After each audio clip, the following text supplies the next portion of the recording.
আমরা আগামীকাল 7ই নভেম্বর বিপ্লব ও সংহতি দিবস উপলক্ষে আজকে এই খিলগাঁও সি ব্লকে ডেঙ্গু মশা নিধনের জন্য আমরা তাদের প্রজনন ধ্বংস করার জন্য আমরা এই যে আমাদের সিটি কর্পোরেশন ঢাকা দক্ষিণের কর্মকর্তাদের নির্দেশে এখানে এসেছে ডেঙ্গু মশা নিধনে আমরা আজকে এখানে রেডি হয়েছি।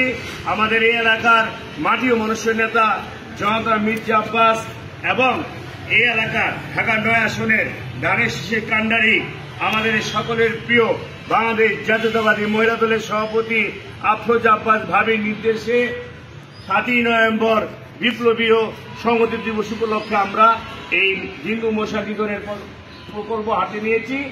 ইনশাল্লাহ আমরা ঢাকা দক্ষিণ সিটি কর্পোরেশন জোনাল 2 এর নির্দেশে আমরা এদেরকে 1 নম্বর ওয়ার্ডে তারা পাঠিয়েছে।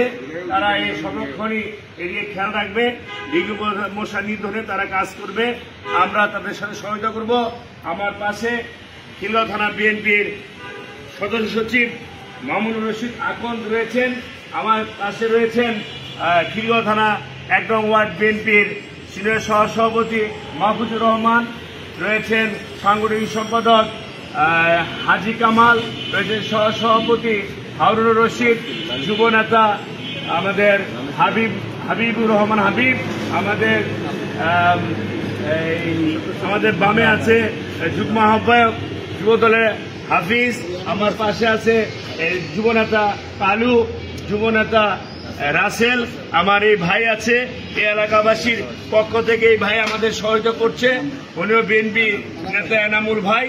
আজকে এই যে আমরা এখানে উদ্বোধন করে দিব জনতা মির্জা আব্বাসের সহধর্মী আফরোজা আব্বাস ভাবির পক্ষ থেকে আজকে এই মশা নিধনের কর্মসূচি।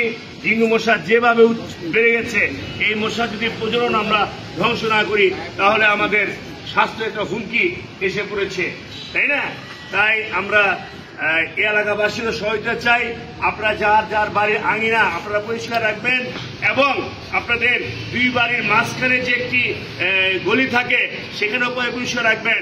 ওখানে যেন ডেঙ্গু মশার লাভা সৃষ্টি না হতে পারে, আপনাদের নজর রাখতে হবে। এবং আপনাদের আঙিনা আপনারা পরিষ্কার রাখবেন। আপনাদের টব, ফুলের টব আছে, কেউ ডাব খেয়ে ডাবের খোসা ফেলে দেয়, টিউবটাইবের আছে, বাচ্চাদের টিউবের খেয়াল রাখবেন। সব দিকে আপনাদের খেয়াল রাখতে হবে। অর্থাৎ আপনারা শিক্ষিত সমাজ, আপনারা জানেন কিভাবে ডেঙ্গু মশা নিধন করা যায়, তাই ওইগুলো আপনারা পদক্ষেপ নিলে ইনশাল্লাহ এই এলাকার মাটি ও মানুষের নেতা জনতা মির্জা আব্বাসের সহধর্মী আফরোজা আব্বাস যে নির্দেশনা দিয়েছে সেই নির্দেশনা মোতাবেক আমরা আপনাদের পাশে আছি এবং আপনাদের কথা সব সময় এই আফরোজা আব্বাস ভাবি চিন্তা ভাবনা করে বিদেই আজকে আমাদের পাঠিয়েছে 7ই নভেম্বর সংহতি ও বিপ্লব দিবস উপলক্ষে আমাদেরকে এই কর্মসূচি করে পাঠিয়েছে। আপনাদের সুস্বাস্থ্য আমরা কামনা করি, আপনাদের সকলে ভালো থাকেন, আমাদের সব নেতাকর্মী সেটাই কামনা করি। আসসালামু আলাইকুম ওয়া রাহমাতুল্লাহি ওয়া বারাকাতুহু।